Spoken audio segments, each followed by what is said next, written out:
वो नहीं हो सकता। मायासुर ने सभी द्वार बंद कर दिए, तो कोई कैसे प्रवेश कर सकता है?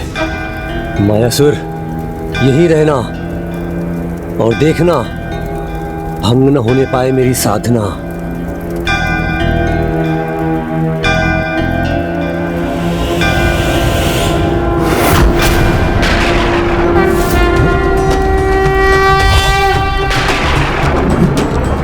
नहीं नहीं, कदाचित दिशा बदल दूंगा, फिर वो दिखाई नहीं देगा।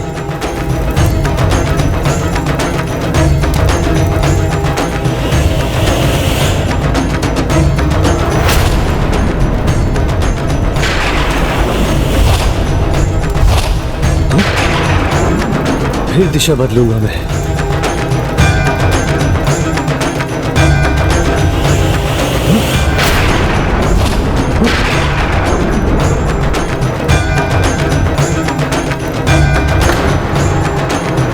दिशा बदलने से भी कोई लाभ नहीं हो रहा है।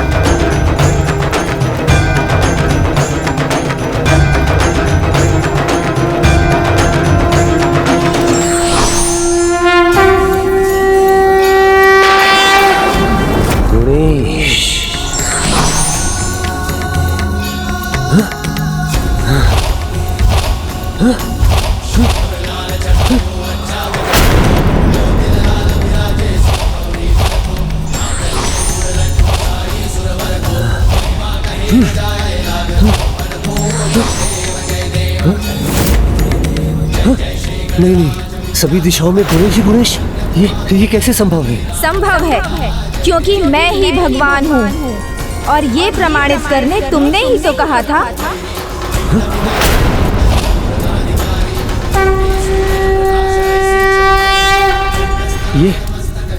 ये कैसा भ्रम है? कैसी माया है? क्या हो रहा है मेरे साथ? क्या हुआ त्रिलोकनाथ? आपने अपनी साधना क्यों भंग कर दी?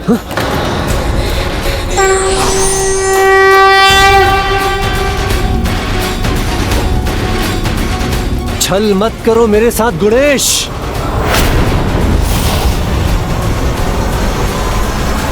गुणेश नहीं, मैं मायासुर हूं।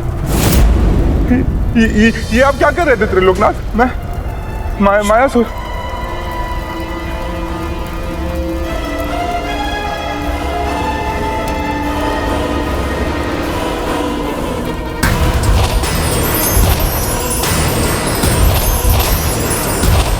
त्रिलोकनाथ, मेरी माया को भेद कर यहाँ कोई नहीं आ सकता। मुझे ज्ञात है वो भीतर है। खोलो, द्वार खोलो।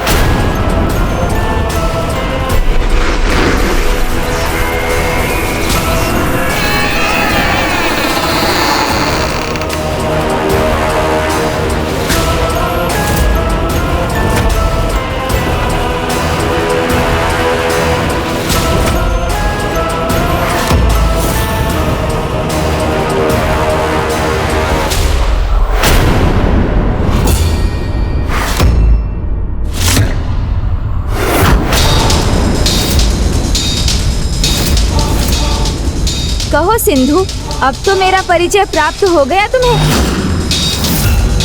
ओह, तो नारायण ने तुम्हें भीतर आने दिया, मेरे आदेश का उल्लंघन किया। उल्लंघन तो तुम कर रहे हो सिंधु, धर्म का, मर्यादा का, जिसे रोकने का समय अब आ गया है।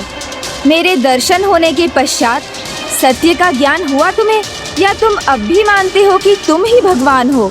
हाँ, मैं ही एकमात्र भगवान हूँ, जिसके भीतर सूर्य का तेज हो, जो अपार वरदानी शक्तियों का स्वामी हो, जिसके पास वो हो जो उसे अमर बना सके, जिसके पास भक्त हो, जिसकी पूजा हो। वो भगवान नहीं तो और कौन है? नहीं सिंधु, ये भ्रम है तुम्हारा, क्योंकि तुम्हें अभी भी सत्य का ज्ञान नहीं। अपना स्वयं का क्या है तुम्हारे पास? तेज सूर्य देव ने दिया है तुम्हें, जीवन समुद्र देव ने, और तुम्हारी सुरक्षा भी वरदान के कारण है। और शक्तियाँ, भक्तों की भक्ति, वो भूल है तुम्हारी, क्योंकि भक्ति भय से नहीं, सच्ची श्रद्धा से की जाती है। सब भय से तुम्हें पूजते हैं और भय का अंत तो निश्चित है, किंतु सच्ची श्रद्धा और विश्वास का नहीं। और जहाँ ना सच्ची श्रद्धा हो ना ही विश्वास, वहाँ कौन भगवान? कैसा भगवान? भगवान यानी शक्ति। तो आओ युद्ध करो, अभी ज्ञात हो जाएगा कौन भगवान है और कौन नहीं।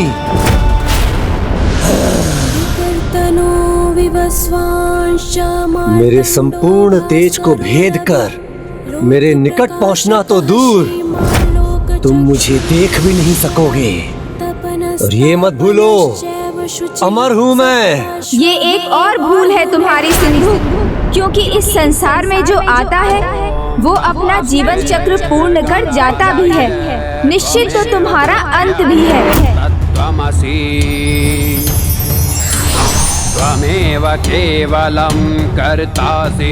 मेरे अस्त्र का सामना नहीं कर सकोगे तुम।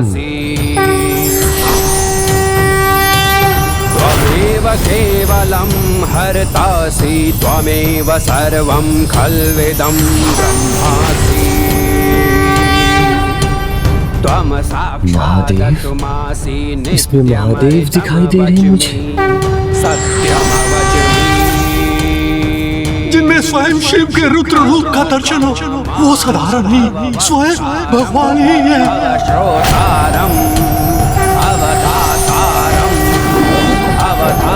देवी शक्ति।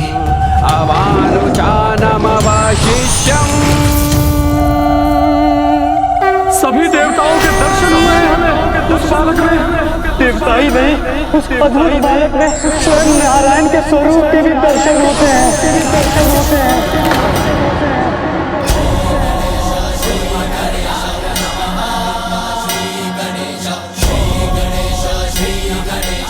माया में कुशल हो, युद्ध में हो या नहीं, अभी ज्ञात हो जाएगा। दिखाओ अपना वास्तविक स्वरूप मुझे और युद्ध करो। मेरा वास्तविक स्वरूप देखना चाहते थे ना तुम? तो देखो, यदि साहस है तो।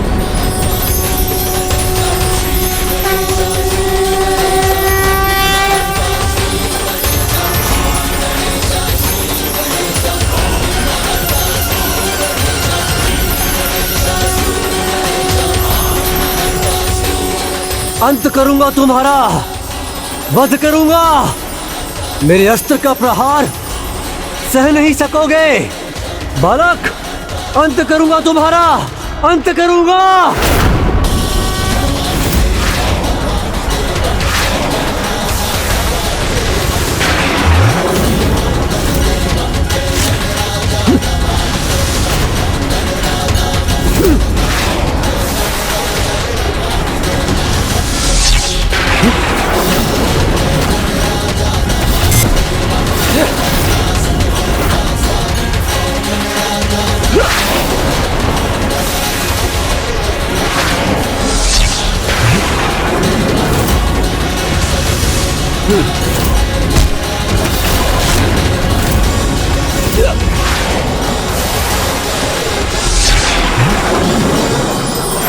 नमस्ते गणपतये त्वमेव प्रत्यक्षं तत्त्वमसि।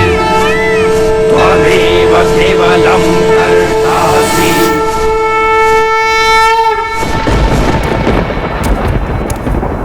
त्वमेव केवलं धर्तासि। त्वमेव केवलं हर्तासि। त्वमेव सर्वं खल्विदं ब्रह्मासि। त्वं साक्षादत्मासि नित्यं।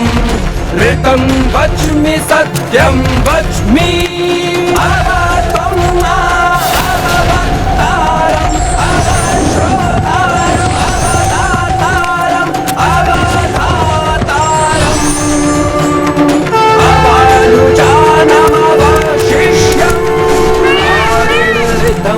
तत्त्वमनुस्वरूपं गाकारः पूर्वरूपं गाकारं मध्यमरूपं अनुस्वारचार्यरूपं बिन्दुरुत्तररूपं नादः सन्धानम संहिता सन्धिः सैषा गणेश विद्या गणकऋषिः निकृत गायत्री छन्दः गणपतिर्देवता ॐ गं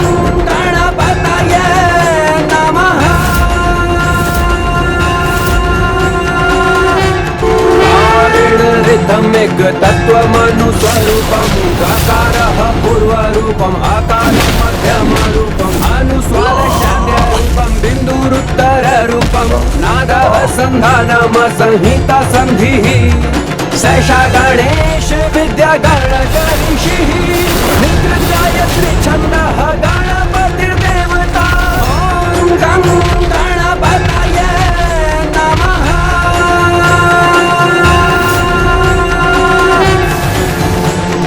रदं च वरदं अभी भी मेरे कंठ में अमृत कलश है। मुझे कोई नहीं मार सकता। शूर्पकर्णकं रक्तगन्धानुलिप्ताङ्गं रक्तपुष्पैः सुपूजितम्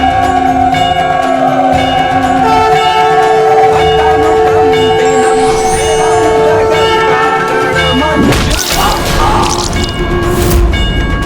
आविर्भूतं च सृष्ट्या पुरुषाकारम्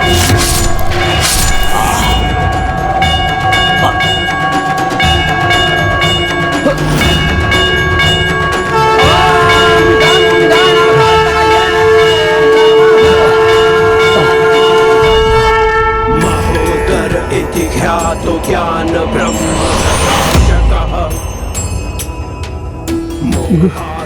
गणेश मोहासुरस्वै आहुवाहनगः स्मृतः ॐ गजाननं हे प्रभु, सिंधु का प्रणाम स्वीकार कीजिए प्रभु।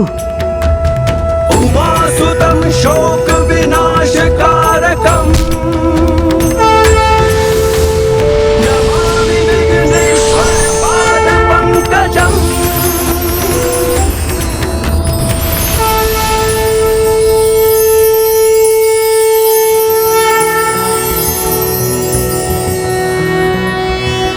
नमस्ते ब्रह्मरूपाय विष्णुरूपाय ते नमः।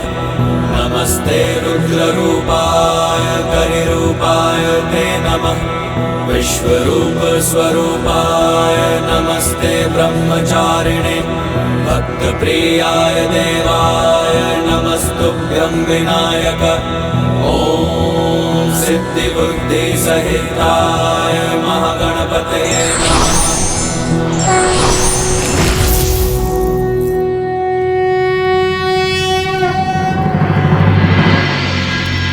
माता, सिंधु के अंत के साथ मेरे इस अवतार का उद्देश्य भी पूर्ण हुआ।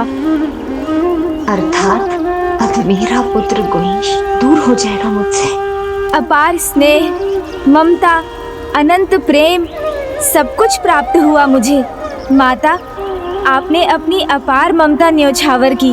माता अहिल्या से अपार स्नेह मिला। ऋषि गौतम और ऋषि मुद्गल ने मुझ पर अटूट विश्वास किया। मेरे मित्रों ने प्रेम दिया। ये श्रद्धा, भक्ति, प्रेम, स्नेह, विश्वास और ममता की पराकाष्ठा है। भक्त से भगवान और माँ की ममता से बालक जीवन में सफल बनते हैं। शिक्षा और संस्कार देने के साथ संतान पर अटूट विश्वास भी आवश्यक है। तभी संतान के भीतर मनोबल बढ़ता है और वो प्रगति के मार्ग पर चलकर सफलता को प्राप्त करता है।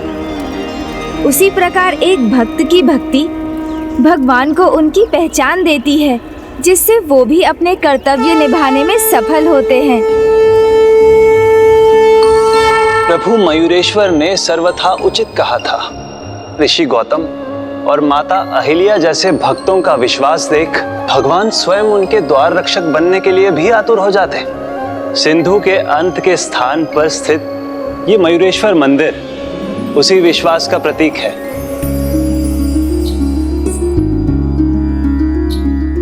हे प्रभु मयूरेश्वर, आपकी बाल लीलाओं के वर्णन ने तो मेरे मन में संतान पाने की लालसा और बढ़ा दी है। और जिस प्रकार आप भक्तों के विश्वास का सम्मान करते हुए उनके द्वार रक्षक बने, उसी प्रकार मेरे विश्वास का सम्मान कर मेरी इच्छा भी पूर्ण कीजिए प्रभु।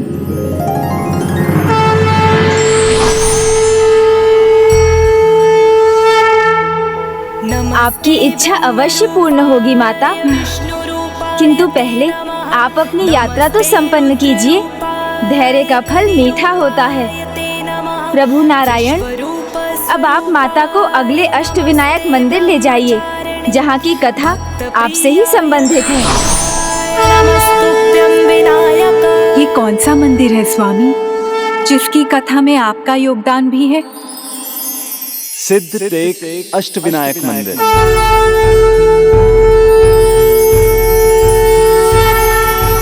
वक्रतुंड महाकाय सूर्यकोटि समप्रभ निर्विघ्नं कुरु मे देव सर्वकार्येषु सर्वदा।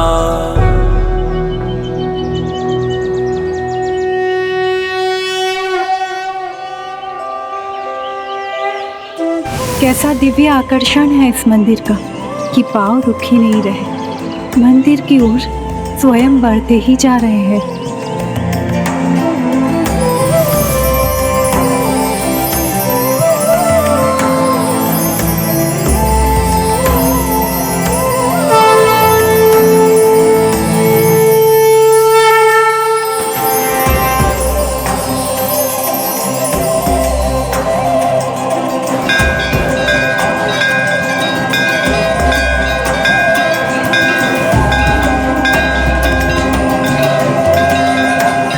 स्वामी तो अब भक्ति के चरण पर है।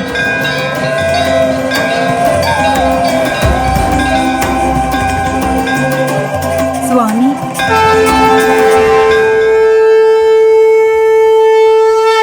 स्वामी, ऐसी क्या महिमा है प्रभु के इस मंदिर में जो आप इतने मंत्रमुग्ध हो गए? मैं तो ये जानने के लिए भी उत्सुक हूँ कि प्रभु के इस कथा से आपका क्या संबंध है। ये तब की बात है जब सृष्टि का आरंभ हुआ था। सृष्टि में शून्य था और कुछ नहीं। मैं और ब्रह्मदेव थे। हमारा आविर्भाव होते ही हम दोनों घोर निद्रा में पहुंच गए, किंतु ब्रह्मदेव मुझसे पहले ही निद्रा से बाहर आ गए।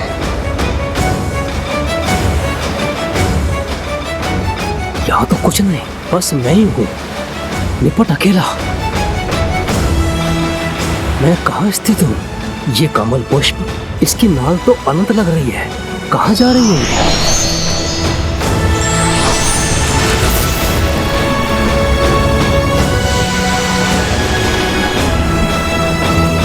क्या स्थान है ये? किसकी आभूषण है ये?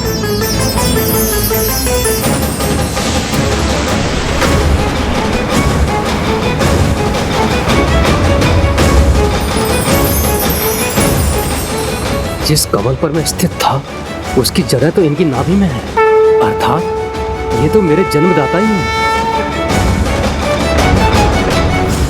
हे दिव्य आत्मा, हे जन्मदाता, अपनी निद्रा से बाहर आइए। उठिए प्रभु, उठिए प्रभु, उठिए प्रभु, उठिए प्रभु, उठिए प्रभु, जागिए प्रभु। मेरी निद्रा में मेरे वर्जित पदार्थ के रूप में अपने कान से अपने अहंकार और दंभ को त्याग दिया, जो रजोगुण तमोगुण से युक्त असुरी रूप लेने लगा। किंतु तब ब्रह्मदेव के मन में एक ही प्रश्न गूंज रहा था, मैं कौन हूं? मेरी पहचान क्या है? शेष कहाँ क्या हो रहा था? हमें कहाँ ज्ञान था? हे जन्मदाता, मेरे जीवन का उद्देश्य क्या है, ये बताने की कृपा कीजिए। हे महानुभाव, जिसे अपने ही जन्म का उद्देश्य नहीं पता हो, वो आपके प्रश्नों का उत्तर कैसे दे सकता है? मेरे कमल आसन की नाल आपकी नाभि से जुड़ी है। ये इस बात का सूचक है कि मेरा आविर्भाव आप ही से हुआ है, किंतु आपके निकट तो कोई भी नहीं है जो ये बता सके कि आपका जन्मदाता कौन है। हमारा आविर्भाव तो स्वयं परम ब्रह्म की देन है। वो समय आने पर हमें स्वयं संकेत देंगे, हमें बस उनकी आराधना करनी है। किंतु हम किसकी आराधना करें? इसका उत्तर भी उन्हीं से मिलेगा। आप बस अपना ध्यान लगाइए।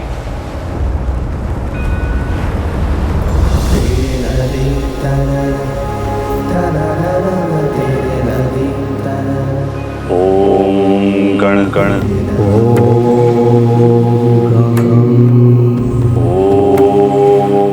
गण गण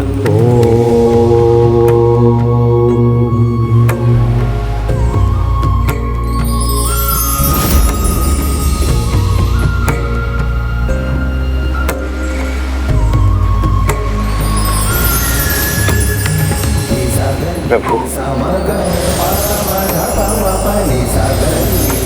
धन्यवाद प्रभु, मुझे दिशा दिखाने के लिए।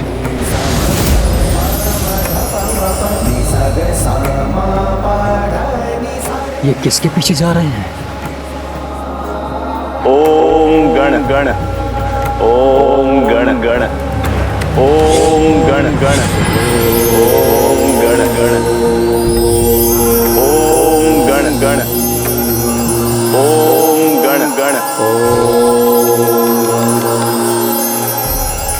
ओम गण गण, ओम गण गण। रुक जाइए।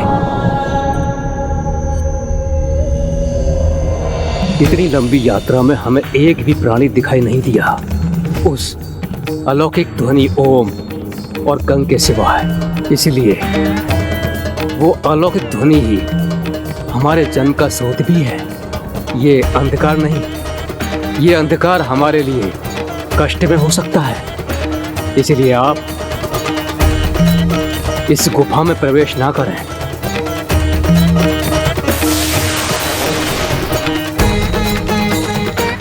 आप ज्ञानी हैं, विचारवान भी, जिसका अवश्य कोई बड़ा प्रयोजन है। जो भी अज्ञात है, किंतु उसे जानने के लिए हमें सोच समझकर कुछ संकट भी उठाना होगा। उचित है। इसलिए हम में से किसी एक को आगे जाना होगा और दूसरे को अपने स्थान पर वापस लौटकर वहीं रहना होगा। हे जन्मदाता, मुझे आगे जाने की अनुमति दीजिए।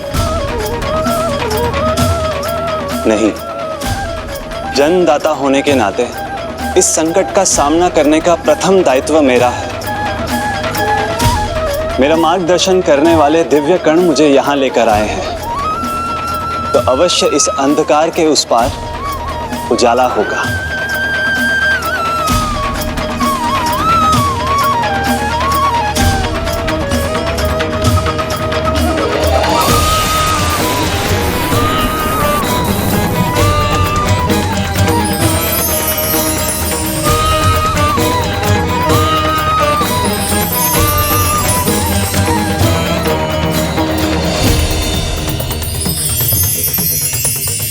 दिव्यकण पुनः मेरा मार्गदर्शन कर रहे हैं,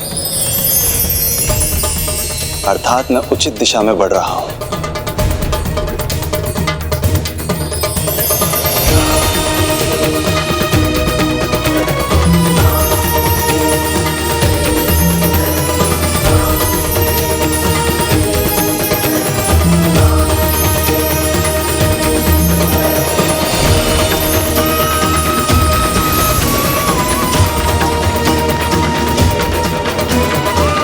अवश्य यही है हमारे प्रभु।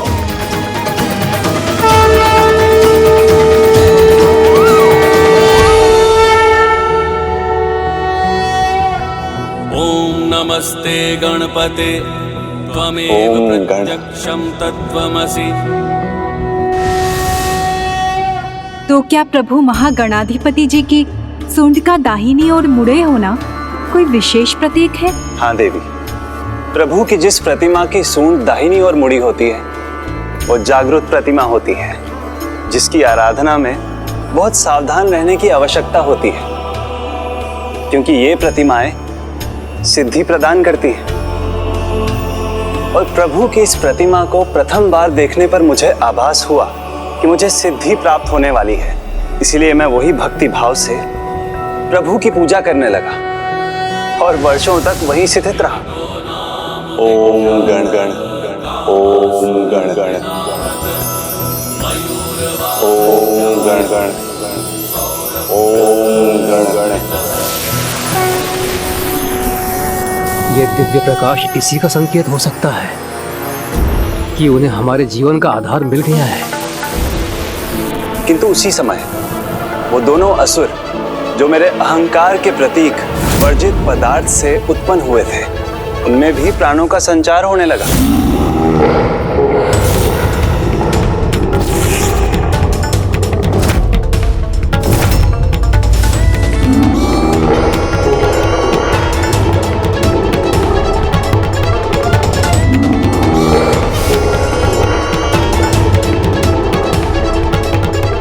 ये कैसा संकट है?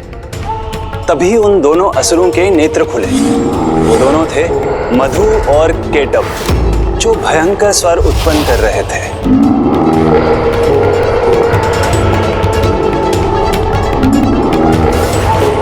भ्राता कहता, कुछ गंध आ रही है तुम्हारी नसों में? हाँ भ्राता मधु, भोजन की गंध आ रही है।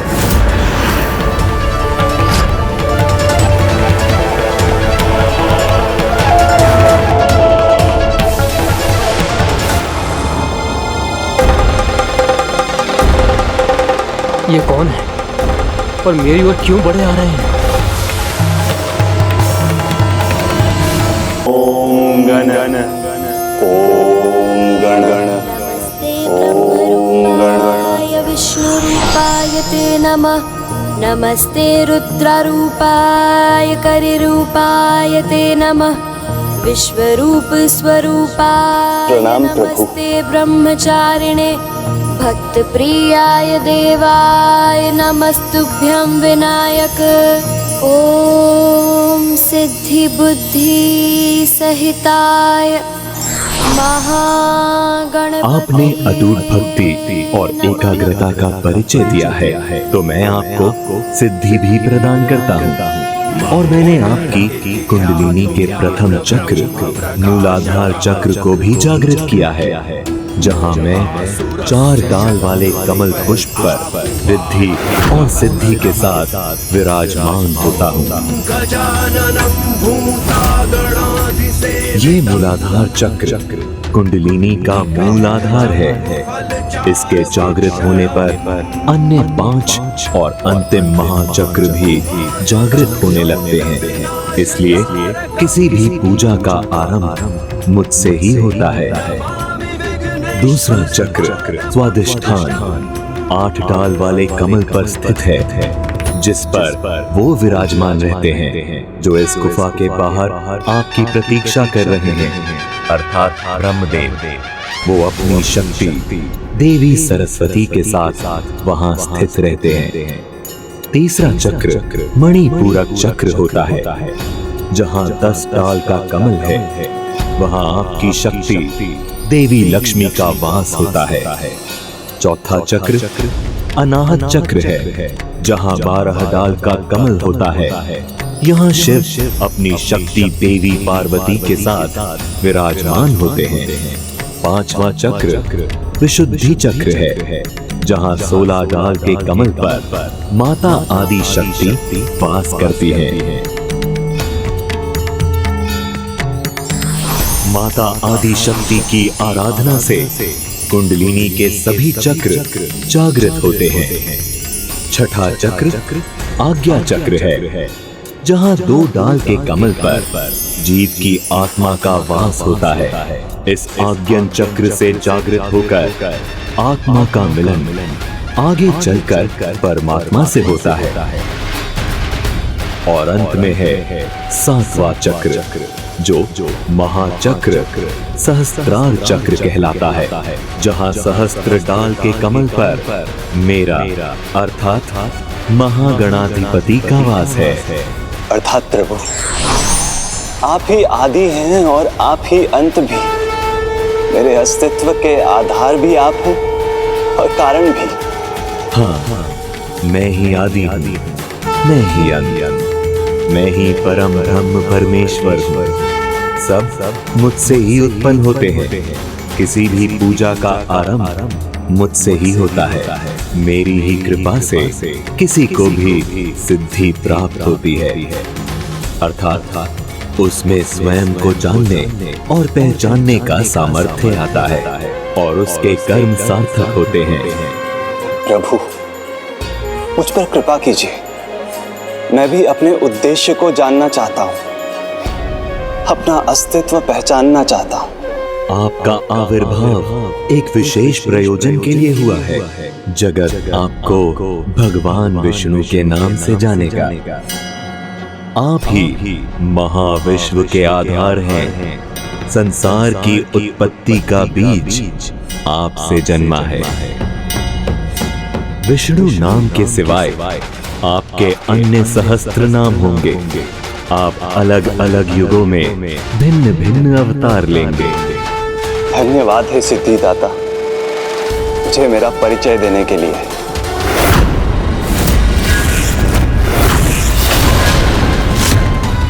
हे जन्मदाता, हे प्रभु, शीघ्र आकर मेरी रक्षा कीजिए।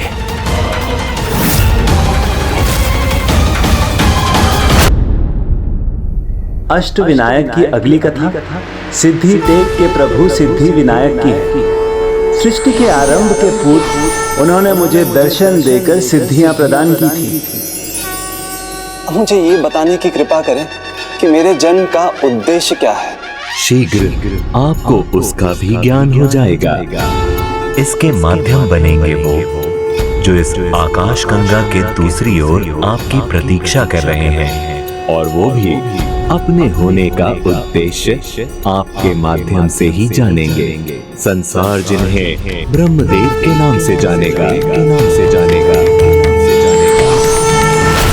हे जन्मदाता, हे प्रभु, शीघ्र आकर मेरी रक्षा कीजिए। हे पालनहार, तुरंत आइए मेरी रक्षा के लिए। पालनहार, तो ये मेरा कर्तव्य है, मेरे होने का प्रयोजन है।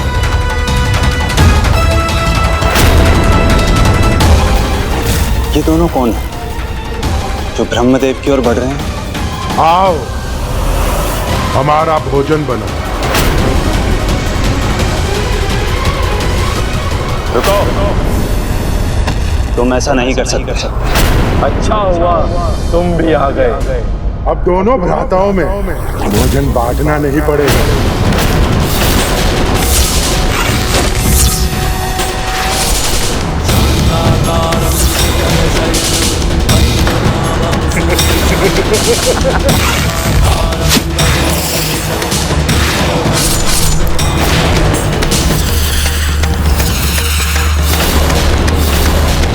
और फिर मैं बार बार भिन्न अस्त्रों से उन पर प्रहार करता रहा।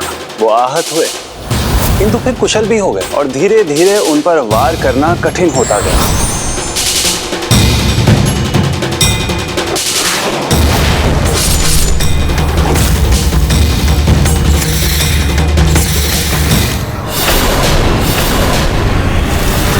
देखो, कटे हुए शीश उग गई।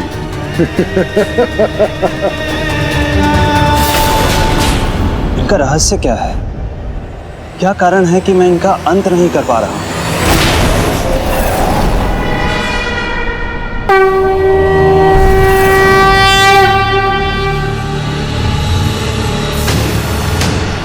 लगता है हमारा वध करने की शक्ति नहीं जुटा सके हो तुम। प्रभु ने कहा था, देवी आदि शक्ति के ध्यान से कुंडलिनी के शेष चक्र भी जागृत होने लगते हैं। लगता है पराजय स्वीकार कर ली तुमने। हे देवी आदि शक्ति, मुझे पूर्ण रूप से अपनी कुंडलिनी जागृत करने में सहायक बनिए और कृपा कर मुझे संकेत दीजिए, मैं इन दोनों का अंत कैसे करूं। पालनहार क्या कर रहे हैं? ये रुक क्यों गए? अपनी रक्षा क्यों नहीं कर रहे हैं?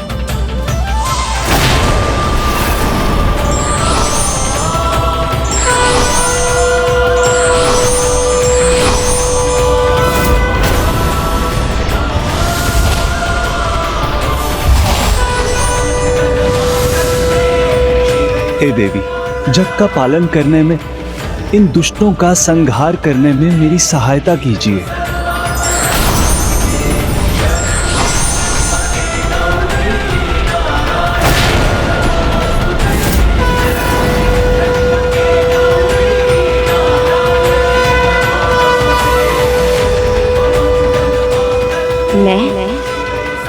महामाया देवी आदि शक्ति की ही स्वरूप हूँ। मैं आपकी सहायता करूंगी। मधु, केटक, महामाया माया भी देती है और उससे मुक्ति भी। तुम्हारी भूख मुक्ति से ही मिट सकती है। प्रणाम देवी महामाया, मेरा मार्गदर्शन कीजिए। मुझे बताइए कि मैं क्या करूं। मांगिए, समय आने पर उचित वरदान मांगिए और मुक्ति दान से मिलती है। इतने साहस से जो तुम दोनों से जूझ रहे हैं, उन्हें मन चाहा वरदान दे दो।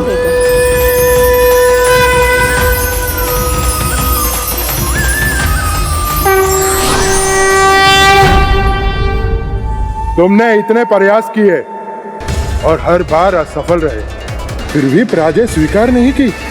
इसीलिए हम तुम्हें एक मनचाहा वरदान देना चाहते हैं। संकोच मत करो, जो मांगना चाहते हो मांगो। तो वरदान दो मुझे, तुम्हारी मृत्यु मेरे हाथों ही होगी। तथास्तु।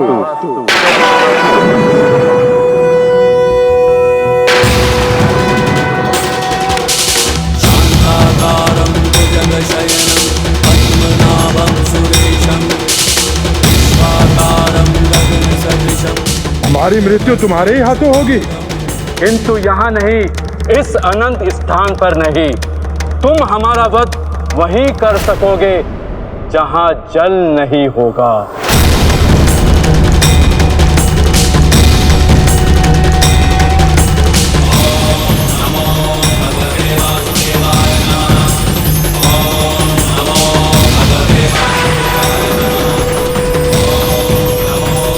भ्राता मधु, ये क्या करने जा रहा है?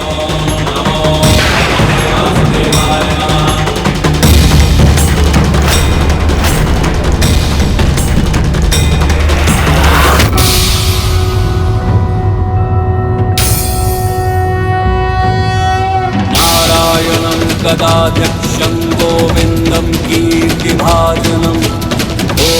अब ना तुम अनंत स्थान में हो, ना अनंत सागर में। अब तुम मेरे तन पर स्थित हो, जहाँ जल नहीं है। नारायणाय सुरमंडनाय नारायणाय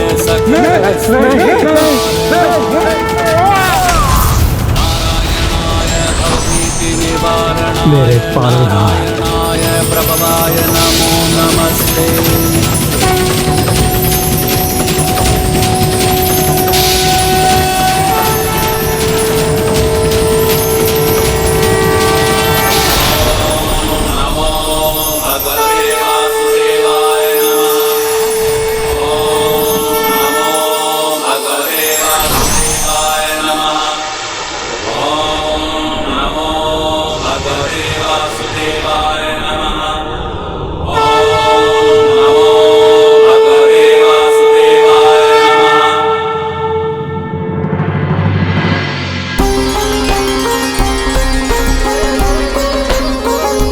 आप ही महाविश्व के आधार हैं।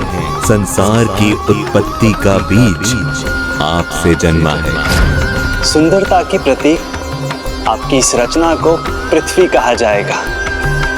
सृष्टि इसी पर आधारित होगी, यही जीवों की उत्पत्ति होगी। आप ही उसे रचेंगे और सृष्टि के रचयिता ब्रह्मदेव कहलाएंगे। मेरे होने का उद्देश्य देकर आपने मुझे कृतार्थ कर दिया पालनहार। और इस प्रकार मैं जगत का पालनहार बना और ब्रह्मदेव उसके रचयिता, और उन्होंने सृष्टि को रचा। और फिर पृथ्वी पर यहाँ सिद्धि टेक पर आपको सिद्धि प्रदान करने वाली प्रतिमा को आपने यहाँ स्थापित किया।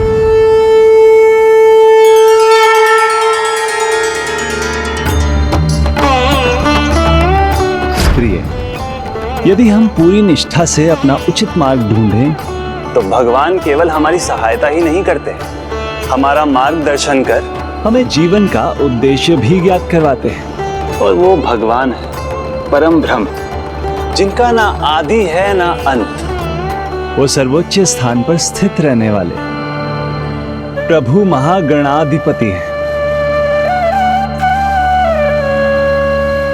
स्वामी, सृष्टि के आरंभ से भी पहले प्रभु ने ही आपको सिद्धियां देकर आपको आपके उद्देश्य से परिचित कराया। तो अब भी जिस यात्रा में उन्होंने हमें भेजा है उसे पूर्ण करने में भी वही हमारी सहायता करेंगे।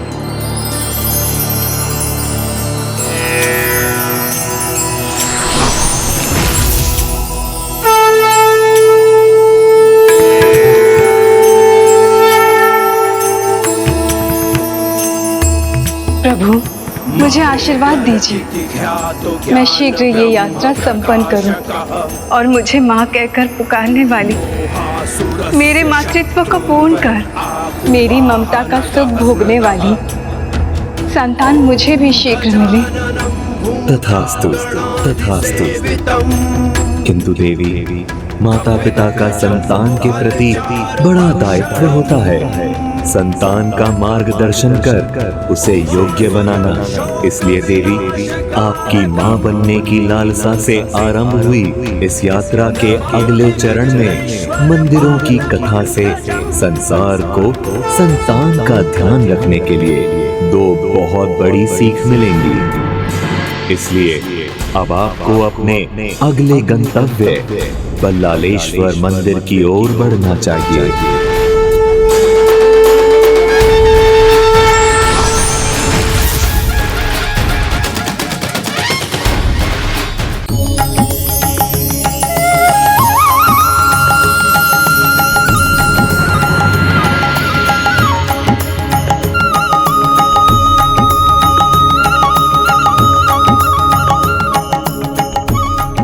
चिंता कितनी भी बड़ी हो, इस दिव्य और भव्य मंदिर में आने के बाद वो छोटी होकर जीवन से दूर हो जाएगी।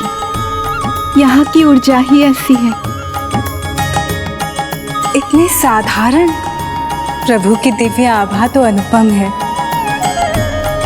ना स्वामी? दिव्यता किसी बाहरी आवरण पर निर्भर नहीं करती प्रिय। सचमुच सादगी में भी दिव्य हैं प्रभु। यहाँ तो इनका नाम भी साधारण है, बल्लाल।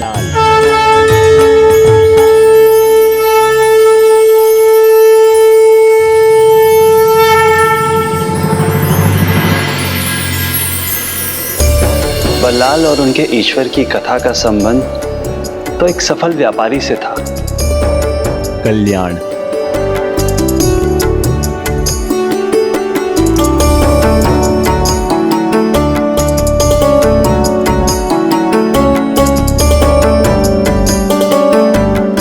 अरे थोड़ी शीघ्रता दिखाओ भैया।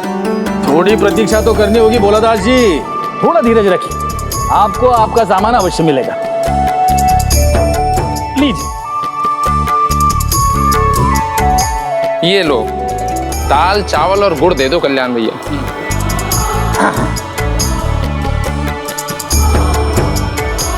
कल्याण जी, अरे तोल थोड़ा इधर उधर होने दोगे या नहीं? मेरा नाम कल्याण अवश्य है, लेकिन मैं लोगों का कल्याण करने के लिए यहाँ नहीं बैठा हूँ भाई।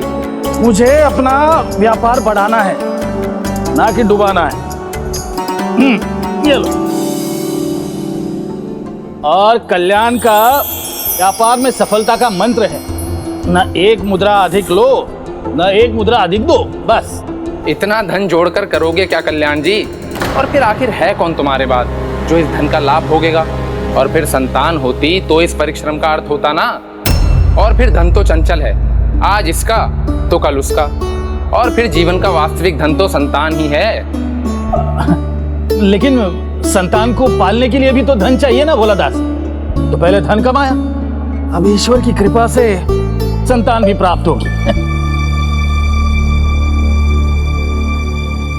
सत्य कह रहे हो कल्याण जी, आशा का त्याग कभी नहीं करना चाहिए, फिर चाहे बाल ही क्यों ना पकने लगे। अरे इंदुमती, तुम यहाँ? इंदुमती भाभी यहाँ? यदि मुझे ज्ञात होता कि भाभी यहाँ है तो मैं ऐसे कड़वे बोल कभी ना बोलता। आप अपने काम में जितनी निष्ठा और अनुशासन का परिचय देते हैं उतनी भोजन में कहाँ करते हैं, इसीलिए मैं स्वयं ही भोजन ले आई। फिर तो अब भोजन के बाद ही व्यापार होगा। अब कुछ समय बाद आई। लेकिन कल्याण भाई मेरा वो गुड़ तो दे दो। भोजन काल के बाद आकर ले जाना भोला दास है? ठीक है कल्याण भाई, चलता हूँ मैं।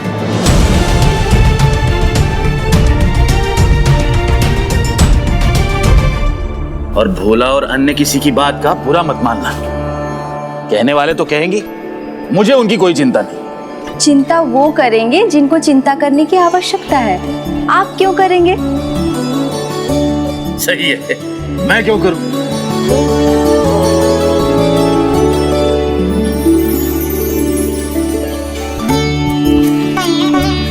चिंता करने की कोई आवश्यकता नहीं। अर्थात ये कि ईश्वर सब देखते हैं, सबका सुनते हैं। उनके घर पे देर है, अंधेर नहीं। आप अब भी नहीं समझे? नहीं। स्वामी, ईश्वर ने हमारी सुन ली। आप पिता बनने वाले हैं और मैं माँ।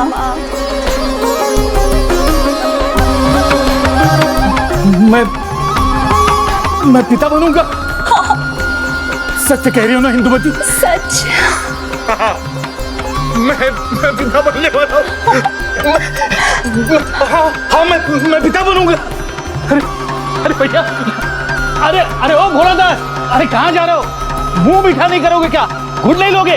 अरे कल्याण भैया, भी आपने ही तो मुझे लौटाया था, भूल गए क्या? अरे वो सब भूल जाओ, आओ शीघ्रता करो, आओ जल्दी आओ। अच्छा आता हूँ भैया, आता हूँ।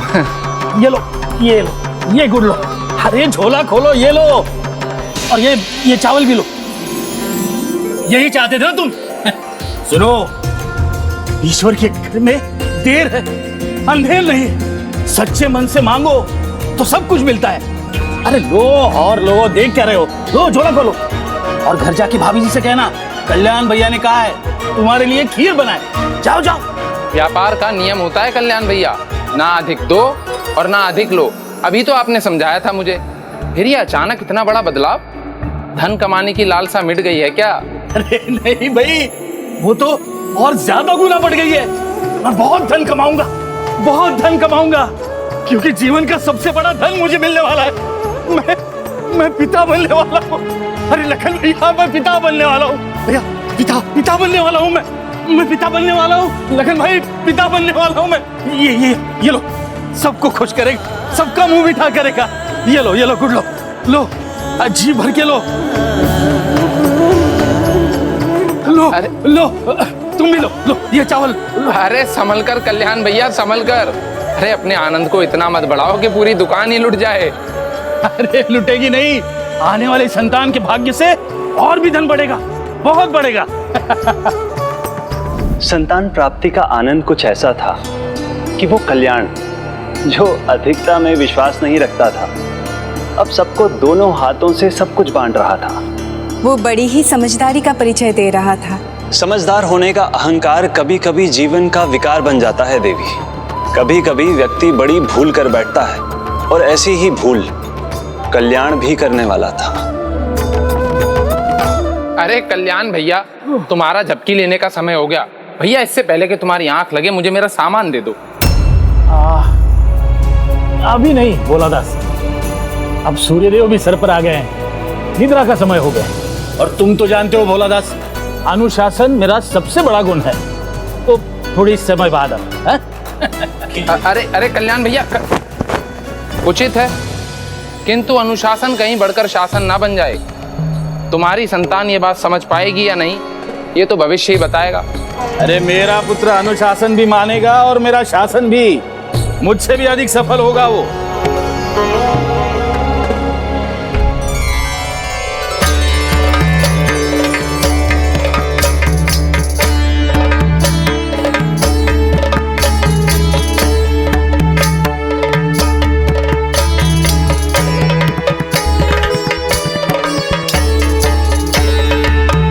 वाह कल्याण भैया वाह, कितना गुणी है तुम्हारा पुत्र। वो आया तो जैसे तुम्हारा तो भाग्योदय ही हो गया। कितना होनहार, और कितना अनुशासित है वो। हाँ भाई, ऐसा व्यापारी तो हमने कभी देखा ही नहीं। इतने कम आयु में 108 स्थानों पर उसने अपना व्यापार बढ़ा लिया। इतना यशस्वी पुत्र पाकर तो आप धन्य हो गए कल्याण भाई। आपके पुत्र की तो जितनी प्रशंसा की जाए कम है कल्याण भैया। जैसा पिता वैसा ही पुत्र, व्यापारी भी, अनुशासित भी और धनवान भी। वाह कल्याण भैया वाह। मित्र कल्याण, ये तुम्हारी ही शिक्षा है जिसके कारण चारों दिशाओं में तुम्हारे पुत्र के चर्चे हो रहे हैं। भाई वाह, बधाई हो मित्र, बधाई हो। ऐसा यशस्वी पुत्र पाकर तो आप धन्य हो गए कल्याण भैया। बधाई हो, बधाई हो।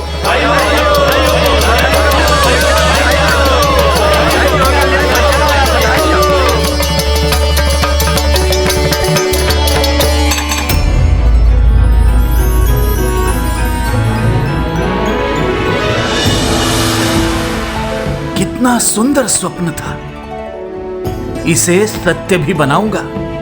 अरे कल्याण भैया, तुम्हारी झपकी पूरी हो गई हो तो मेरा सामान दे दो भैया। अरे हाँ हाँ,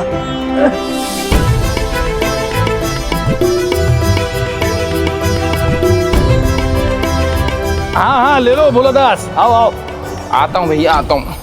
लाओ अब हमारा सामान हमें दे दो। क्या हुआ, इतने आनंदित क्यों हो भाई? अरे क्यों ना हुआ आनंदित, मेरा पुत्र मुझसे भी बड़ा व्यापारी बनेगा और मैं सुख और समृद्धि में विश्राम ही विश्राम करूंगा। स्वामी, पेड़ के लगते ही फल की इच्छा करना क्या उचित है? उचित और अनुचित का भेद करना तो व्यक्ति पर निर्भर करता है। कोई भी कार्य समय आने पर ही शोभा देता है और कल्याण अभी से ही अपने पुत्र को शिक्षा देने और व्यापार सिखाने की तैयारी में जुट गया था। देखो इंदुमती, क्या लाया हूं मैं। व्यापार की कोई सामग्री है क्या? अरे नहीं, व्यापार अब सिर्फ दुकान पर। यहाँ पर तो सिर्फ शिक्षा का सामान आएगा। गणित शास्त्र, भूगोल शास्त्र, भाषा शास्त्र। स्वामी, पिता बनने के समय में आप अपनी शिक्षा की सोच रहे हैं? अरे तुम समझी नहीं प्रिय, ये पुस्तकें मेरे लिए नहीं, अपने होने वाले पुत्र के लिए हैं। कम आयु में व्यापार करने के कारण मेरी शिक्षा पूरी नहीं हुई, लेकिन मेरा पुत्र बाल अवस्था में गुरुजनों से प्रत्येक विषय सीखेगा। अरे तभी तो अपने व्यापार को आगे बढ़ा सकेगा। जन्म से पहले ही पुस्तकों का ऐसा पहाड़ लगाएंगे तो वो तो अभी से भयभीत हो जाएगा। नहीं, भयभीत कैसे होगा? मेरा कल्याण का पुत्र है, वो तो बड़ी प्रसन्नता से सब सीखेगा। वो सब ज्ञान सीखेगा जो एक व्यापारी को चाहिए। देखा पुत्र, अपने पिताजी को कितने उत्साहित है।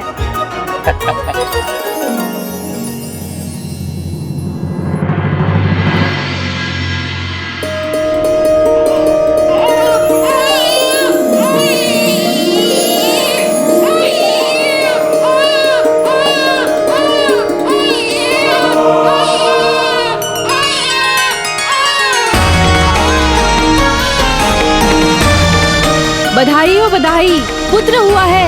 अरे बधाई हो।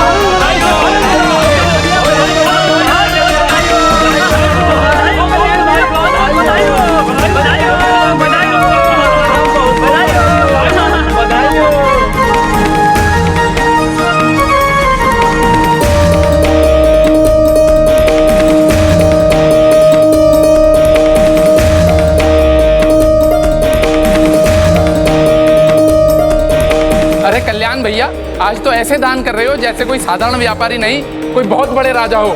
भोलादास, ऐसे ही आभास हो रहा है, पुत्र हुआ है, वो इतना यशस्वी होगा, मुझे राजा जैसा सम्मान दिलाएगा। पुण्यवान, गुणवान ही नहीं, प्रतिभाशाली होगा मेरा पुत्र। देखना तुम, और इतना बड़ा व्यापारी बनेगा कि सभी राज्यों के प्रत्येक कोने में उसका व्यापार भी होगा और नाम भी। नाम तो होगा, किंतु उससे पहले उसको देख तो लो, उसका नाम भी तो रखना होगा आपको। देखो, जिसके जन्म से इतना आनंदित हूँ, उसको देखा तक नहीं मैंने। अरे आप शांत मत हो जाइए, आनंद मनाइए, ढोल बजाइए। बधाई हो।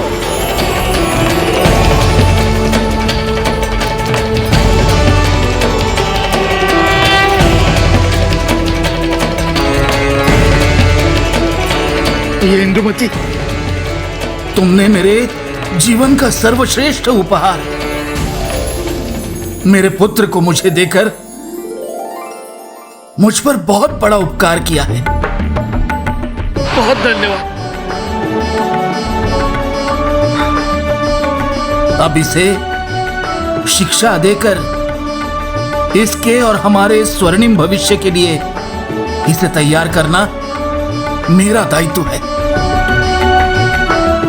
किसी के भी जीवन में बचपन का आनंद अनोखा होता है, इसीलिए वो युवा होने पर भी अपना बचपन फिर से जीना चाहता है। कल्याण ने अपनी महत्वाकांक्षा के कारण बल्लाल का बचपन ही छीन लिया, आयु से अधिक शिक्षा का बोझ उसके कंधे पर डाल दिया, जबकि माता पिता का धर्म और कर्तव्य है कि अपने पुत्र की पसंद का ध्यान रखें। किसी भी बच्चे का भविष्य कोई नहीं जानता, बल्लाल का भी भविष्य किसी को ज्ञात नहीं था।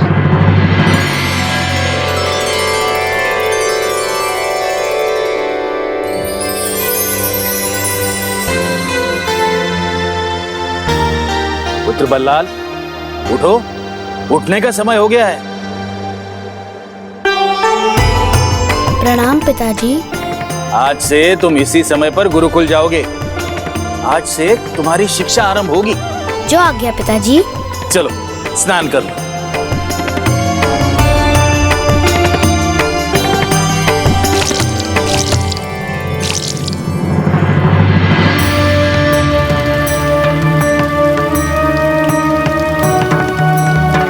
जल कितना ठंडा है, किंतु मैं कुछ कहूँगा तो पिताजी को बुरा लगेगा।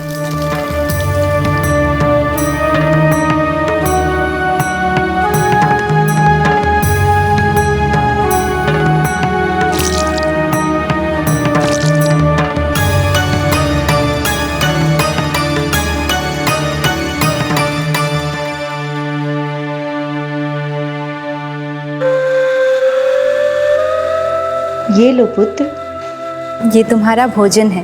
अपने पिता के समान भोजन करना मत भूलना। आओ पुत्र, मैं तुम्हें गुरुकुल पहुंचा दूं। नहीं पिताजी, मैं स्वयं चला जाऊंगा। आपके व्यापार का समय भी व्यर्थ नहीं होगा। आप मुझे मार्ग दिखा चुके हैं, बस आशीष दीजिए। आप चिंता मत कीजिए देवी, मुझे पूर्ण विश्वास है ये गुरुकुल पहुंचने में कोई भूल नहीं करेगा। जाओ पुत्र, विलंब मत करो।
रुकिए, मैं आपकी सहायता करता हूँ। तुम तो मात्र एक बालक हो, क्या सहायता करोगे तुम मेरी? मेरे पिताजी कहते हैं कि जो पड़ोस में छुपन छुपाई खेलते हैं वो अभी भी बालक हैं। मैं तो बड़ा हो गया हूँ। देखिए, तैयार होकर भोजन लेकर गुरुकुल जा रहा हूँ। मैं अभी आपकी सहायता करता हूँ।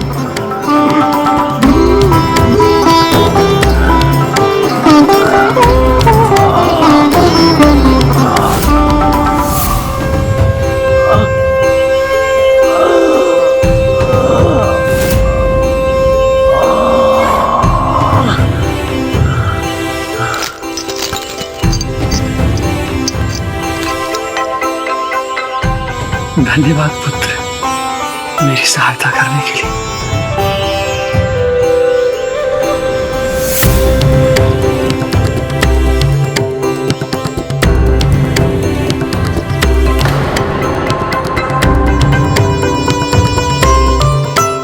रुकिए श्रीमान। सा सा सा पुत्र, बस इस कीट के लिए रोक दिया तुमने मुझे। ऐसे तो न जाने कितने कीट प्रतिदिन कुचलते होंगे मेरे पहिए से। कीट छोटा है तो क्या हुआ, प्रभु के दिए प्राण भी तो इसमें हैं, तो इसके प्रति भी हमें सचेत रहना चाहिए ना, क्योंकि संसार में प्रत्येक जीव का महत्व है। मैंने पुस्तकों में यही पढ़ा है। इतने ज्ञानी हो और कह रहे हो कि गुरुकुल में आज तुम्हारा प्रथम दिन है। हाँ, क्योंकि पढ़ना तो मैंने गुरुकुल जाने से पहले ही सीख लिया था।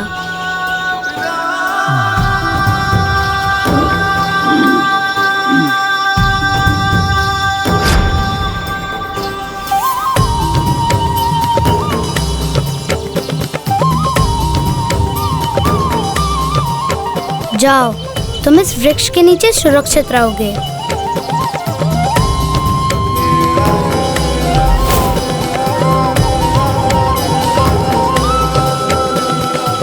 अब छलांग मारकर फिर मार्ग पर मत पहुंच जाना, नहीं तो कुचले जाओगे। अपना ध्यान रखना।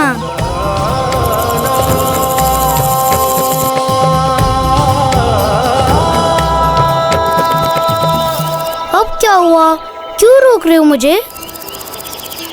ओह, तुम्हें भूख लगी होगी।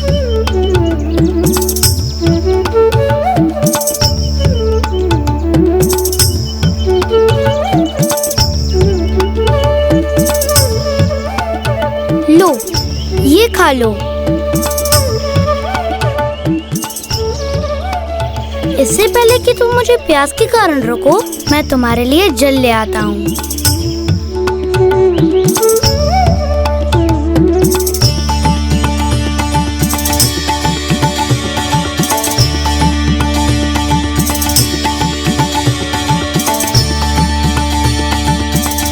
अब अपना ध्यान तुम्हें स्वयं रखना होगा। मैं जाता हूँ।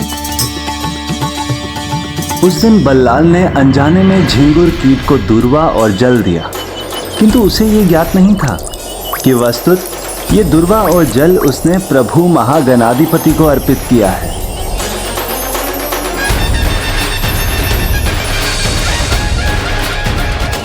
उसके इस सुकर्म के कारण उसके जीवन में एक महत्वपूर्ण घटना घटने वाली थी।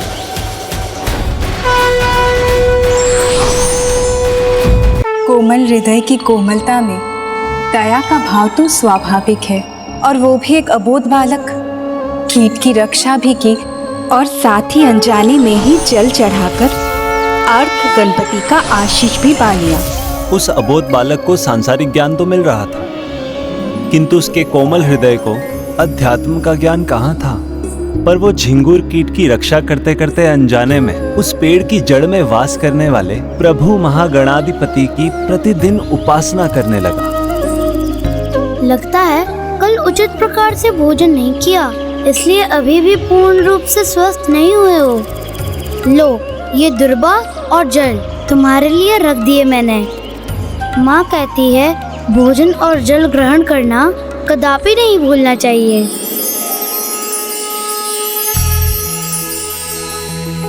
नमस्ते ब्रह्मरूपाय विष्णुरूपाय ते नमः। नमस्ते रुद्ररूपाय करिरूपाय ते नमः। विश्वरूप स्वरूपाय। ये माँ का बनाया लड्डू है, ये भी खा लेना।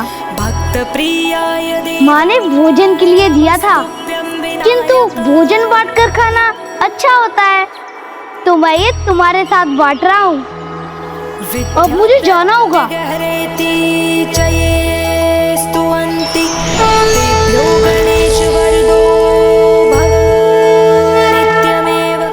देखा, माँ के बनाए लड्डू से तुम्हारी सेहत कैसे निखर गई। अब तुम छलांग लगा सकते हो, लेकिन इसका अर्थ ये नहीं कि तुम यहाँ वहाँ घूमने लगो। भोजन की चिंता मत करना, मैं तुम्हें प्रतिदिन दुर्वा, जल और अपने भोजन में से कुछ देता रहूंगा। ये भी खा लेना। अपना ध्यान रखना।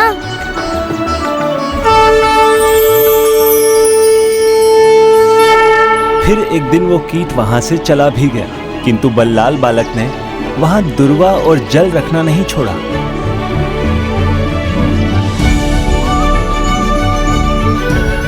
वो तो आज भी यहाँ दिखाई नहीं दे रहा। किंतु उसे पता तो है कि मैं उसके लिए प्रतिदिन भोजन रखता हूँ। वो अवश्य आएगा।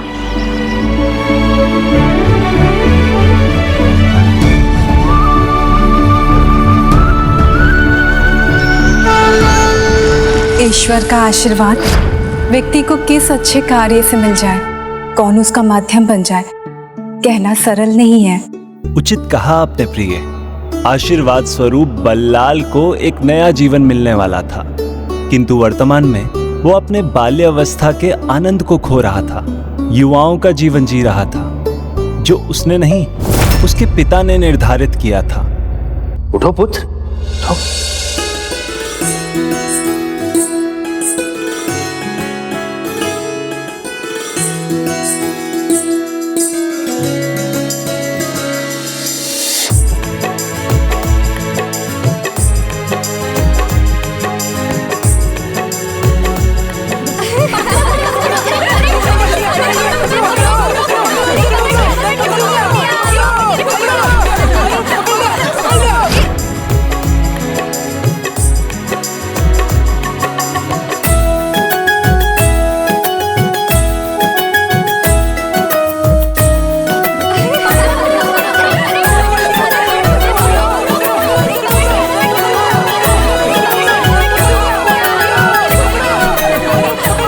पुत्र बल्लाल, वहां पर क्यों रुके हो? इधर आओ।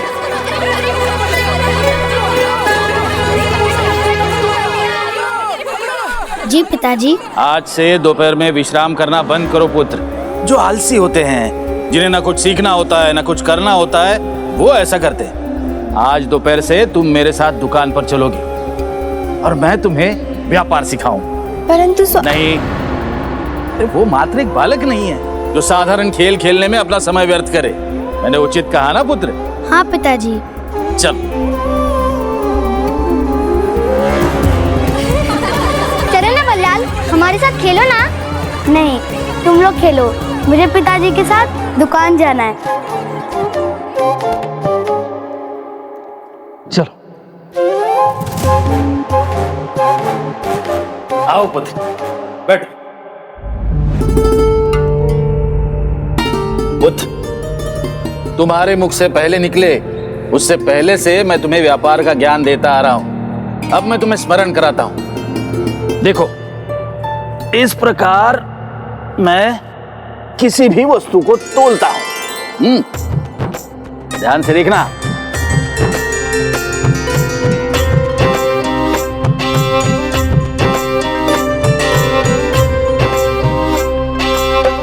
तो अब स्वयं प्रयास करो। लो।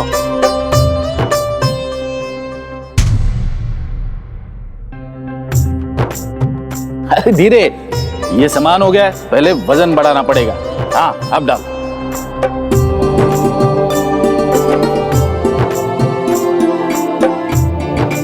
जिस दंड से बालक गिल्ली डंडा खेलते हैं, उसी दंड से बल्लाल अपने पिता की दुकान पर भार तौलने का अभ्यास कर रहा था। इसी प्रकार बल्लाल अब प्रतिदिन अपने पिता के साथ दुकान पर आता था और फिर कुछ ही दिनों बाद। पिताश्री।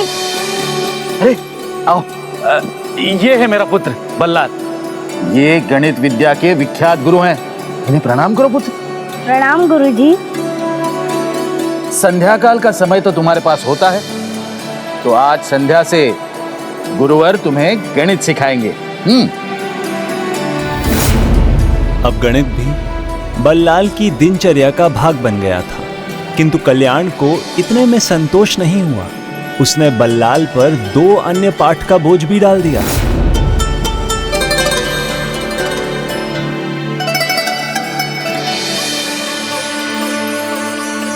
पिता की महत्वाकांक्षा के कारण उस बालक का बचपन दबता जा रहा था, किंतु बालक का बाल्यपन तो स्वाभाविक है। ये जानने के लिए एक छोटी सी घटना पर्याप्त है।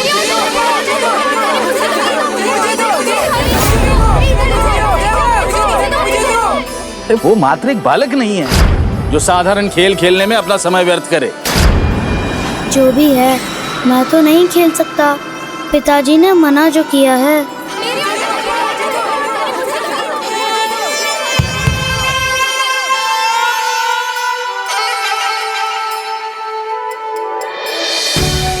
ये तो गेंद है, वस्त्रों से बनी हुई। बल्लाल, देखते ही मत रहो, उठाओ गेंद को और फेंको हमारी ओर।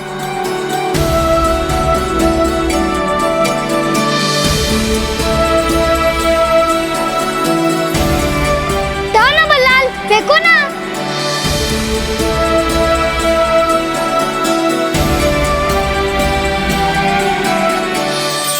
बड़ी विचित्र है ये गेंद। हाँ, बल्लाल, देखते मत रहो, उठाओ गेंद को और फेंको हमारी ओर।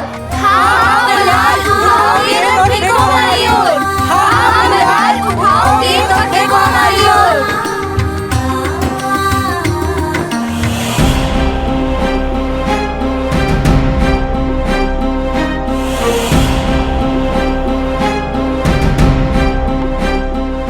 क्या कर रहे हो? ऐसे क्या देख रहे हो? गेंद जीवन में पहली बार देखी है क्या?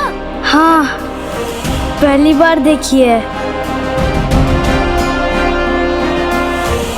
इसने आज तक गेंद ही नहीं देखी। तो खेला कैसे होगा इसने? चलो, अब तो देख ली ना, तो फेंको हमारी ओर।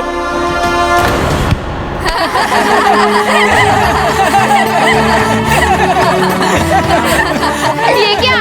तुम्हें तो गेंद फेंकनी भी नहीं आती। रुको रुको रुको, देखो, ऐसे पकड़ो और थोड़ा बल लगा के ऐसे फेंको। अच्छा, ठीक है।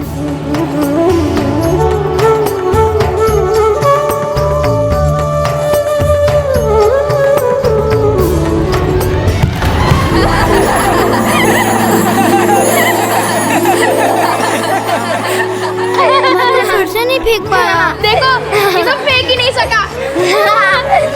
चलो, फेंको मत, थोड़ी मौके हमें दे दो। हाँ, वहाँ भीतर आने से तुम्हारे पिताजी ने रोक रखा है, इसलिए तुम ही आ जाओ ना।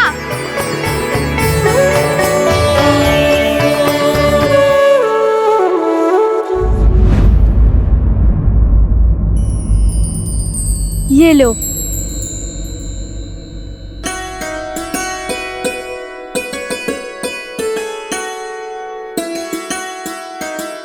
हाँ हाँ, समझ गया। जब इसे उछाल के पकड़ोगे तो खेलने का मन करेगा ही ना, और आनंद भी बहुत आएगा। हाँ हाँ, और इससे हाथों की सिकाई भी हो जाती है गेंद पकड़ने से। अच्छा? हाँ। बल्लाल, अब तुम आ ही गए हो तो खेल भी लो, क्योंकि आज तुम्हारे कोई गुरु नहीं आएंगे। निकट का बांध जो टूट गया है और मार्ग भी बंद है। किंतु मुझे तो गेंद फेंकनी ही नहीं आती, तो मैं कैसे खेलूं? तुम चिंता छोड़ दो, वो तुम्हें चुटकी में सिखा देंगे। तब ठीक है। चलो चलो, बल्लाल भी खेलेगा, बहुत आनंद आएगा। चलो चलो चलो। हाँ, ये। इसे ऐसे पकड़ते हैं और ऐसे पीछे लेके जाने के बाद ऐसे फेंकते हैं। लो, अब तुम प्रयास करो, चले जाओ और फेंको, ठीक है?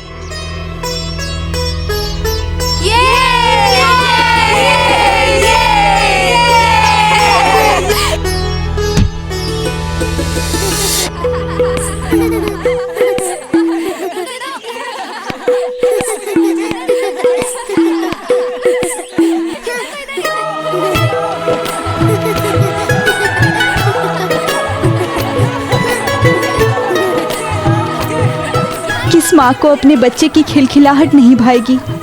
बल्लाल पहली बार इतना खिलखिलाकर हंस रहा है, और बालक और खेल का संबंध तो पुष्प और उसकी सुगंध के जैसा होता है।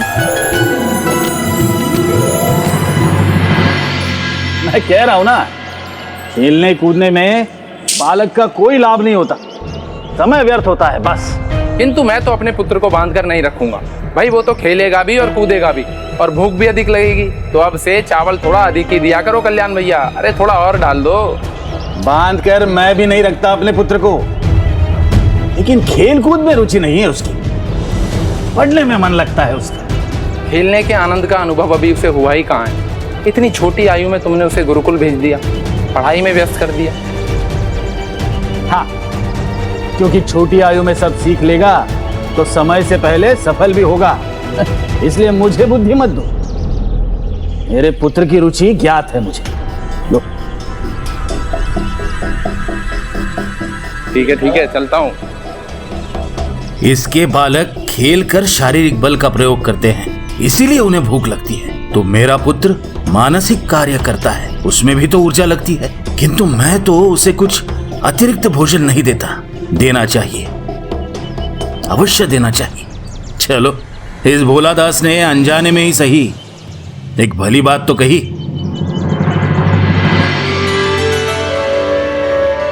क्यों पुत्र बल्लाल, आज बहुत प्रसन्न लग रहे हो? हाँ पिताजी, वो आज पहली बार मैं स्वामी,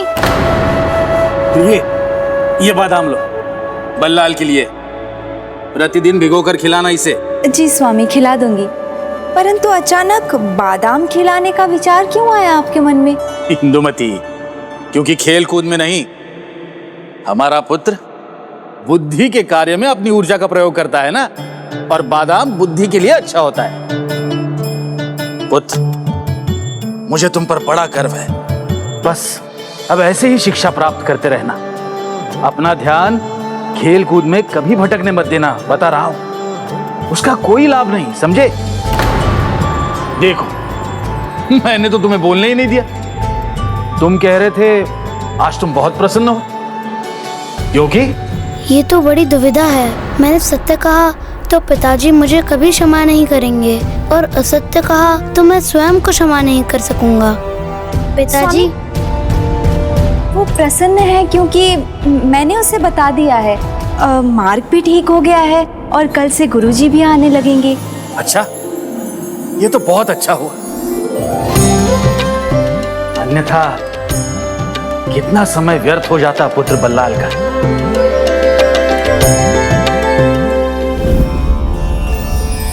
प्रणाम गुरुजी।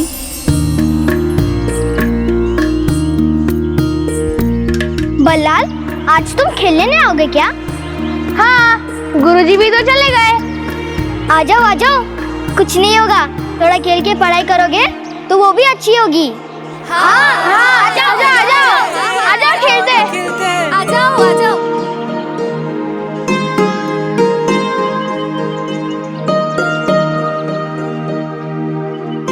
जाओ पुत्र।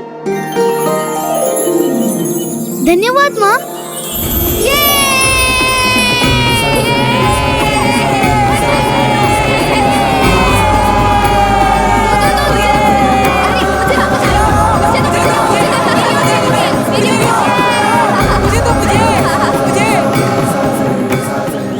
कुछ समय के लिए तो उसे अपने बचपन का अनुभव करने की छूट होनी ही चाहिए। जहाँ रुचियों पर रोक हो, वहाँ तो व्यक्ति अवश्य जाता है। बल्लाल अब भोर में और शीघ्र उठकर सभी कार्य करने लगा, जिससे वो कुछ समय खेल भी सके। किंतु शीघ्र कल्याण को ये पता लगने वाला था। भाई भोलादास, कैसे हो? खेल कूद कैसा चल रहा है तुम्हारे पुत्र का? भाई मेरा पुत्र तो खेल कूद में बहुत अच्छा है, और चिंता मत करो, तुम्हारा भी हो जाएगा।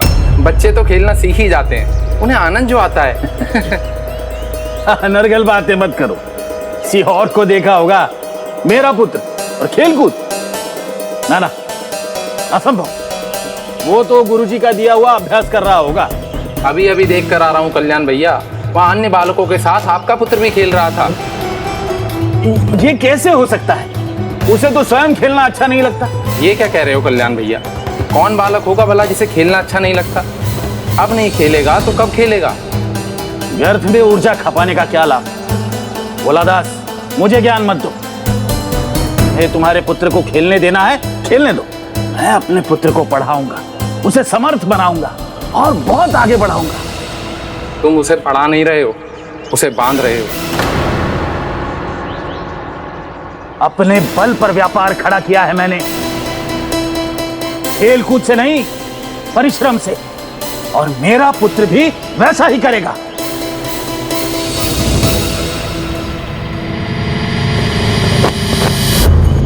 सत्य कड़वा होता है कल्याण भैया, उसका सामना करना नहीं सीखा तुमने। खैर, मुझे मेरा सामान तो दे दो। अभी मेरी झपकी का समय है, बाद में आना। ठीक है।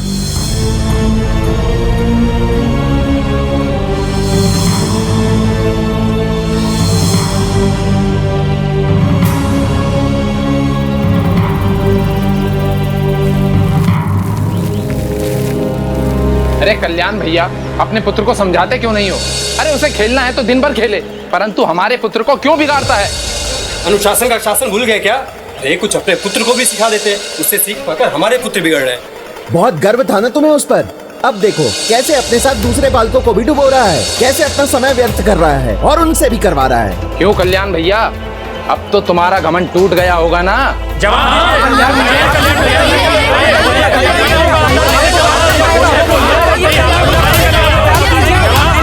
जवाब दीजिए आप।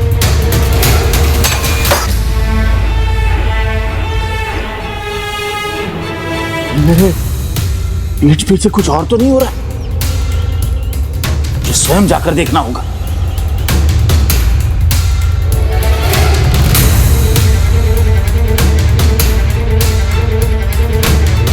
क्या हो गया? आज दुकान बंद क्यों कर दी? अरे आवश्यक कार्य है, थोड़ी देर बाद आना। हाँ, और अपना सामान लेकर जाना। लो भाई देखो, आज कल्याण भाई ने पहली बार अपना अनुशासन तोड़ा है, दिन में ही दुकान बंद कर दी।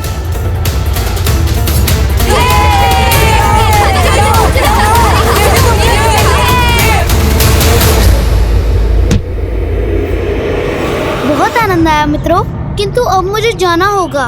गुरुजी का दिया कार्य जो करना है। कुछ समय और रुक जाओ ना बल्लाल। हाँ, अब तो खेलने में भी कितने कुशल हो गए हो तुम। हाँ, कितना आनंद आ रहा है। रुक जाओ ना बल्लाल। अच्छा ठीक है, किंतु बस एक बार।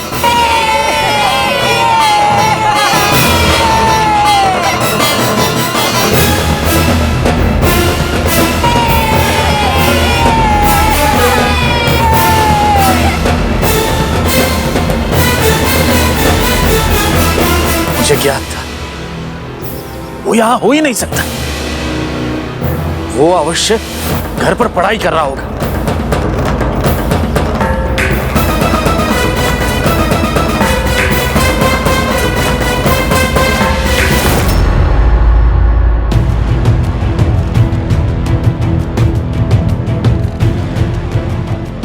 हाँ, समझ गया।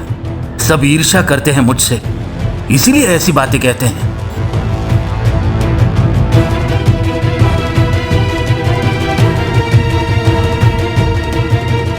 किंतु इसके मस्तक पर इतना स्वेद क्यों है? पिताजी को कहीं संदेह तो नहीं हो गया?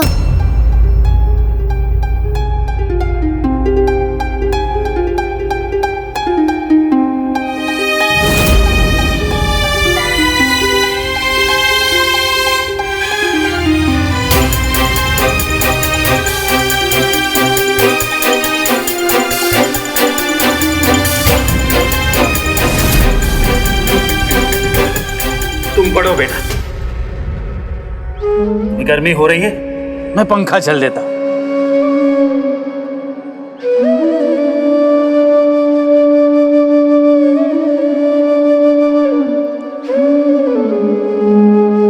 किंतु पिताजी, मैंने कार्य पूर्ण कर लिया। पूर्ण हो गया तो अच्छा है। अब मैं तुम्हें एक नया पाठ सिखाता हूँ। क्या पाठ पिताजी?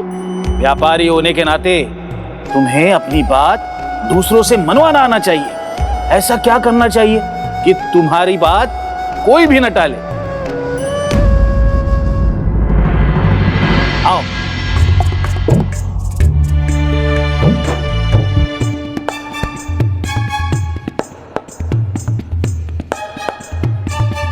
व्यापार में कोई तुमसे असत्य कहे, अपनी बात ना रखे, तुम्हारा ऋण ना चुकाए, धन ना लौटाए, तो उसमें भय जगाना आवश्यक होता है। और मैं आज तुम्हें दिखाऊंगा वो किया कैसे जाता है। चल।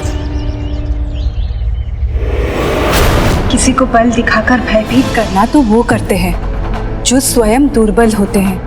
वो भी अपने पुत्र के सामने ऐसा कार्य करना, इससे तो पुत्र के मन में सम्मान नहीं, भय का भाव जाग जाएगा। भय स्वतंत्रता छीन लेता है, किसी को भी यंत्रवत बना देता है। ऐसा ही हुआ बल्लाल के साथ।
तो उसका जीवन और भी नियमित हो गया। दिनचर्या का पालन करना ही उसका जीवन बन गया।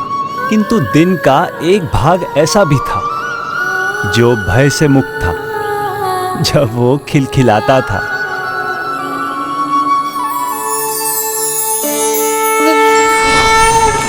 स्वामी, तो फिर प्रभु कब उस बालक की सुन उसे उसका बचपन लौटाने वाले थे? समय आने पर ही सब होता है देवी, ना उससे पहले ना उसके बाद। और अब वो समय आ गया था जब बल्लाल प्रभु महागणाधिपति के सामने आने वाला था।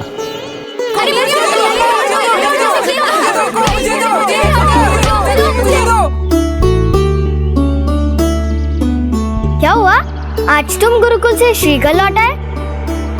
हाँ, और आजकल हमारी और तुम देखते तक नहीं। मित्रों को अपने भूल गए क्या? क्या हुआ? हमसे कुछ भूल हो गया है क्या? या फिर हमने कुछ कह दिया?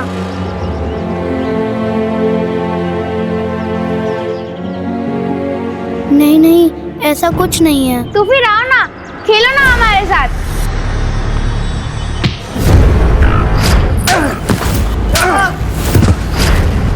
नहीं नहीं नहीं, मैं नहीं खेल सकता। पता था हमें कि तुम मना ही करोगे। लो ना, खेलो ना। नहीं, मैं नहीं खेलूंगा। खेलो खेलो खेलो खेलो खेलो खेलो मुझे दो, इधर लाओ, खेलो ना, खेलो ना, मुझे दो,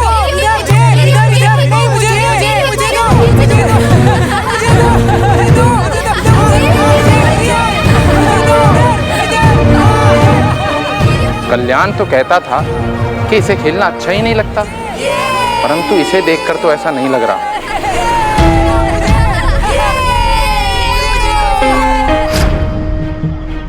और भोला जी, आज क्या दूं? कुछ चाहिए नहीं, अपना बकाया चुकाने आया हूं।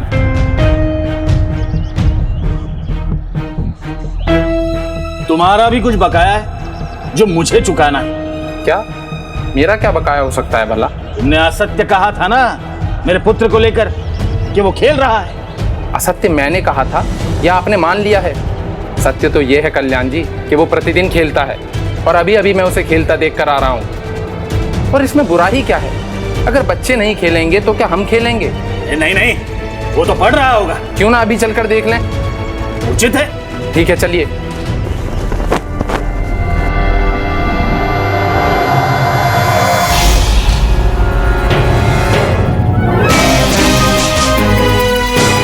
चलो चलो।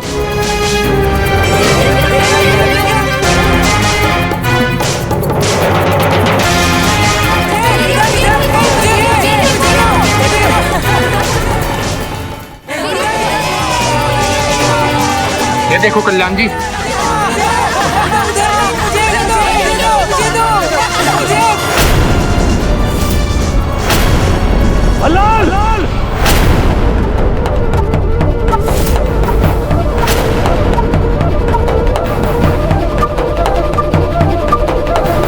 पिताजी।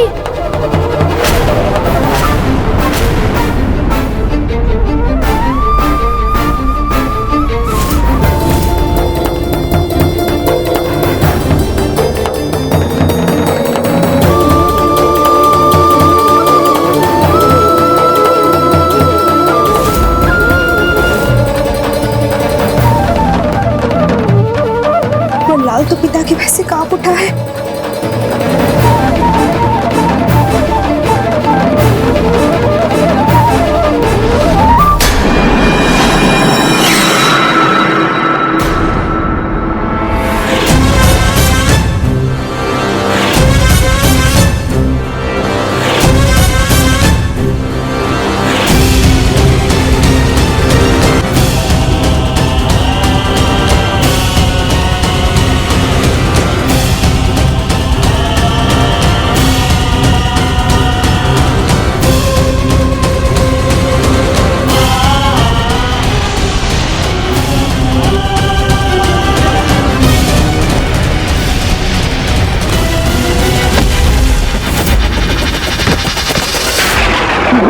बल्लाल, मेरे पुत्र!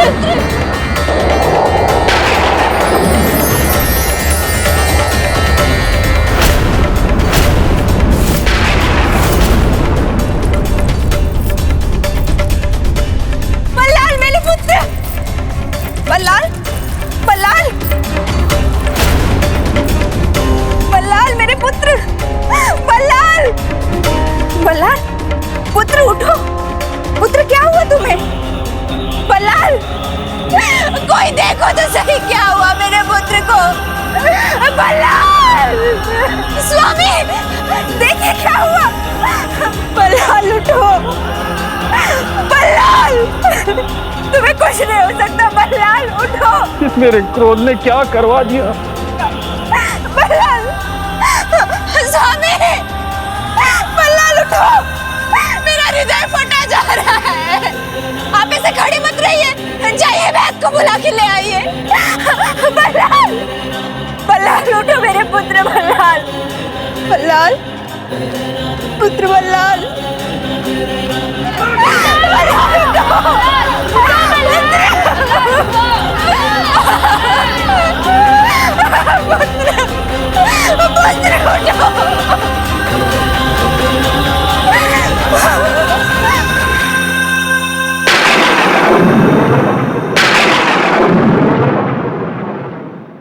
इसकी तो श्वास रुक चुकी है।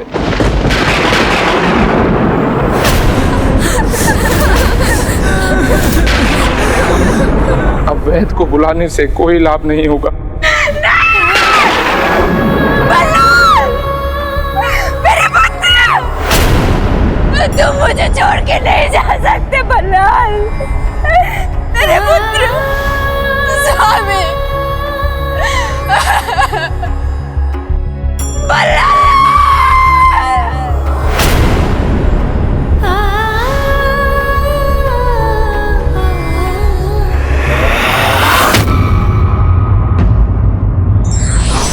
समय एवं आयु के अनुसार कार्यों में संतुलन बनाना जीवन में सफलता पाने के लिए आवश्यक है।